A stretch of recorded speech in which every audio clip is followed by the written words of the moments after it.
मैं नादरा ऑफिस चला गया तो मलिक साहब मैनू कितार एक लगी सी, लंबी लैन लगी ना, तो गर्मी बहुत ज़्यादा, कुछ देर की पहलों की बात है, कोई बड़ी पुरानी भी नहीं उंज।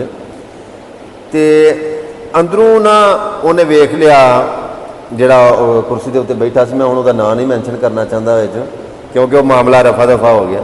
तो उन्हें जो मैंने वेख्या लैन दे विच लग्या तो उन्हें आख्या भी वह मेरे वाल इशारा करके ना, तो उन्होंने जाके सिक्योरिटी गार्ड से उन्हें आख्या भी उस बंदे नूं ना वैस घुमन सियालकोटी नूं अगे लै आओ। मैनूं सिक्योरिटी गार्ड आखन लगा भी तुहानूं अंदर बुलांदे ने। मैं वो गया, मैं पता नहीं की मामला है। वो आखन लगा दसो की काम है तुहाडा घुमन साहब, मैं तुहाडा फॉलोवर हाँ ये वो। मैं कहा यार अगर मेरा फॉलोवर है तो फिर मेरा हक बनता है कि जिम्मेदार शहरी होने का मैं सबूत दें कि जिवें सारे मेरे अगे जो लगे हैं तो मैनूं पिछे लगा रहन दे, लैन दे विच मैनूं अपनी वारी दे नाल आउण देना।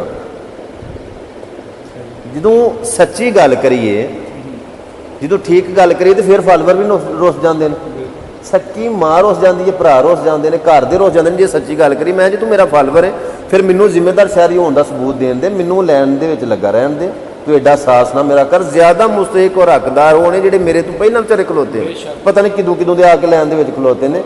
सिफारिश अक्सर लोग ये चाहते हैं कि जे साडा कोई तलक बन गया, साडा कोई वास्ता बन गया, SHO दे नाल बन गया, किसी चेयरमैन दे नाल बन गया, किसी सियासी लीडर नाल बन गया, या किसी बंदे नाल भी मैं उहदे कोलों नाजायज़ काम भी करवा लवां। जिस तरह कि असीं पाकिस्तान के शहरीआं साडा फर्ज बनता है, साडा हक बनता है कि असीं पाकिस्तान वास्ते, अपने मुल्क वास्ते, अपने वतन वास्ते अपनी जिम्मेदारी का मुजाहरा करिए। फॉर एग्जाम्पल किसी वक्त दे विच किसी बंदे ने आर्डर दे दिता कि तुसां यह जिहड़ा पिंड दा खूह है इहनूं भरना है दुध दा, तो जो है मेरी गल है कि तुसां एक खूह भरना है दुध दा, ते सारिआं ने रात के टाइम एक एक बाल्टी दुध दी पानी।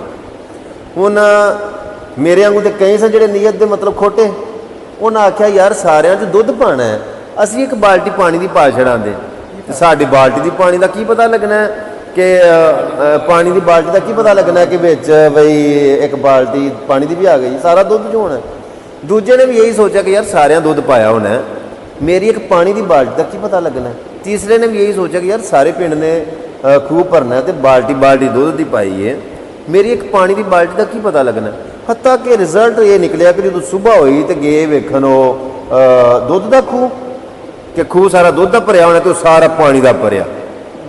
सारिया ने अपनी गैर जिम्मेदारी का मुजाहरा किया, अपना जिहड़ा उन्होंने ड्यूटी सी, जिहड़ी उन्होंने जिम्मेदारी दी गई सी, उहदे तो हट के उन्होंने काम किया। आपके चेहरे पे बड़ी रौनक सी रहती है माशाल्लाह, ठीक है, बड़ा स्माइलिंग फेस रहता है आपका, हमेशा आपको देखा है। जो बंदा फोटो में नजर आता है ना, हकीकत में वो बंदा नहीं होता। कई दफ़ा होता है कि बंदा जब स्टेज पे आता है ना, स्टेज पे आता है आके लोगों को हंसाता है, लोगों के चेहरों पे मुस्कुराहट लाता है, तो या तो पहले वो रो के आया होता है या उसने जाके रोना या उसने जाके रोना होता है।